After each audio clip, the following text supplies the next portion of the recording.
Ya se conoció la nueva conformación de los nuevos ministerios y también quién ocupará o quién estará al frente de cada cartera dentro de lo que refiere al gabinete nacional, ¿no? El gabinete de Javier Milei. Hay una pregunta que surge y es con respecto a la discapacidad.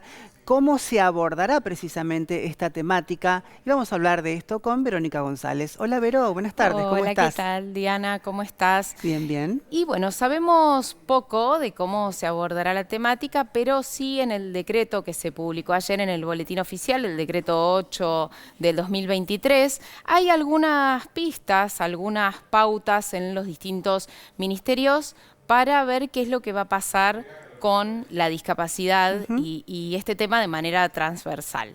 Bien. Vamos a ver algunas placas. ¿Qué va a pasar con la Agencia Nacional de Discapacidad? La Agencia Nacional de Discapacidad estaba bajo la órbita de la Secretaría General de la Presidencia, ahora va a estar a cargo de la Jefatura de Gabinete de Ministros. Recordemos que la Agencia Nacional de Discapacidad es la conjunción de lo que eran 4 organismos del Estado, que era la Comisión Nacional Asesora para las Personas con Discapacidad, el área de pensiones no contributivas, lo que era el Servicio Nacional de Rehabilitación, que era el organismo que certificaba discapacidad, e Incluir Salud, que es el programa de cobertura de salud que tienen quienes tienen pensiones no contributivas. Bien. Entonces, el rol de la Agencia Nacional de Discapacidad sigue siendo el diseño, la coordinación y la ejecución general de las políticas públicas sobre discapacidad. Todavía no sabemos quién estará al frente de este organismo. De Andis. Exacto, de Andis. En relación al Ministerio del Interior, lo que dice que tiene que ver con discapacidad es establecer políticas activas de promoción, desarrollo y fomento del deporte social de acuerdo con criterios de inclusión, promoción de derechos, federalismo e igualdad. Entonces, ahí tenemos contemplar a las personas con discapacidad que practican deporte y a los deportistas de élite que tenemos y muchos que nos han traído muchas satisfacciones. Sí, lo sabemos muy bien. ¿Qué más, Veró? En infraestructura, desarrollo de ciudades y áreas periurbanas, compactas, integradas, inclusivas, sustentables y resilientes. Ahí tener en cuenta lo que es el desarrollo del transporte, la accesibilidad del transporte y la accesibilidad en las ciudades y en las viviendas, ¿no? En relación a salud, elaboración de normas, políticas y programas vinculados con la discapacidad y rehabilitación en coordinación con la Agencia Nacional de Discapacidad. Acá es importante decir que para las personas con discapacidad el sistema de salud cobra muchísima relevancia, no solo por la cuestión de salud, sino porque muchas veces los apoyos para las personas con discapacidad se brindan a través del sistema de salud. Bien.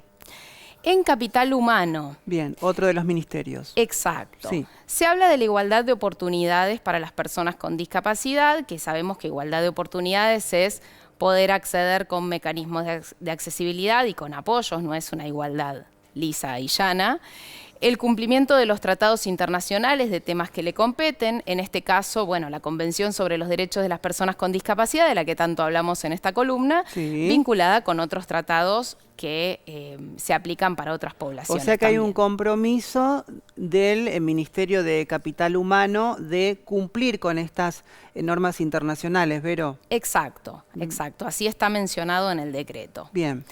En lo que es trabajo y protección social, que también le compete a este Ministerio de Capital Humano, dicen que intervendrán en la elaboración y ejecución de acciones tendientes a lograr el pleno desarrollo personal de las personas con discapacidad en situación de vulnerabilidad social.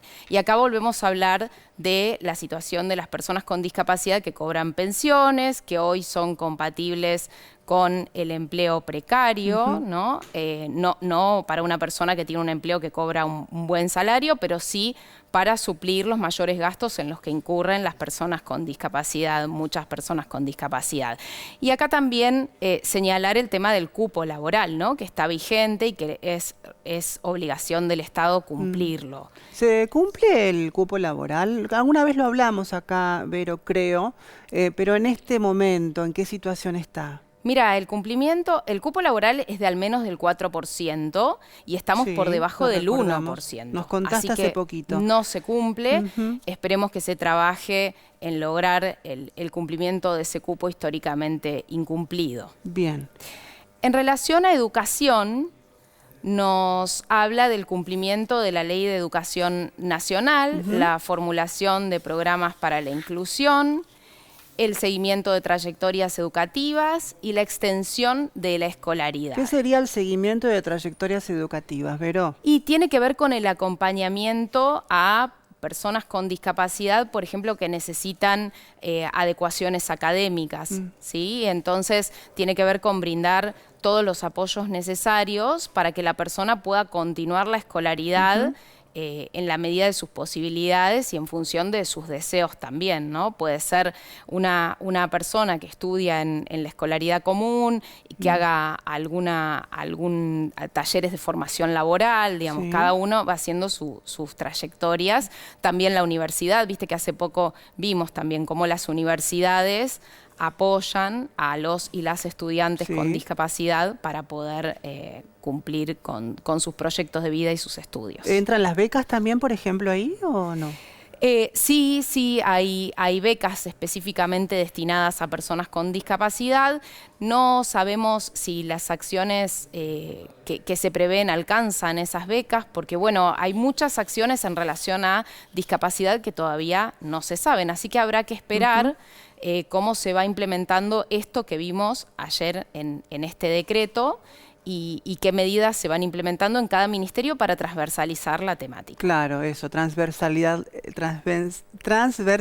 en la temática, ahí está, perdón, Vero, qué importante esa palabra, ¿no? Porque habla de un trabajo articulado de los distintos ministerios para las personas con discapacidad, ¿no, Vero? Exacto, que es absolutamente necesario porque somos población destinataria en todos los ministerios. ¿Quedó algo más, Vero, que quieras contarnos? No, hay que esperar a ver quién es la persona responsable de la Agencia Nacional de Discapacidad y cómo continúan delineándose las políticas y programas destinadas al sector. Gracias, Vero.